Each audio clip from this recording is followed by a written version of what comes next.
Компаниите не сакаат деловна неизвестност и закони кои нема да важат за сите.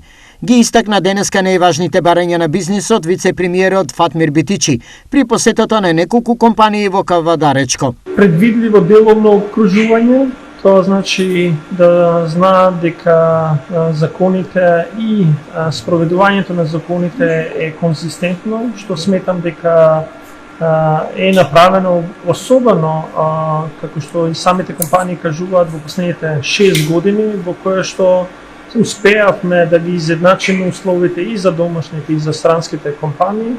А секако една од работите за која што разговаравме и во оваа компанија и во другите компании денес како бевме на посета е недостигот на работна сила. Државата цврсто ќе застане за секоја компанија која работи успешно, но и која ги исполнува обврските кон институциите, нагласи Сања Лукареска, директор на управата за јавни приходи. Во иднина даваме ветер во грб на сите оние кои што ги почитуваат законските одредби од една страна, од друга страна допринесуваат за развој на домашното производство, овозможуваат развој на се она што значи полнење на буџетот. Така ќе продолжиме во иднина со посета, давање шанса и промоција на сите вакви компании кои што навистина се одликуваат со посебни резултати и успеси.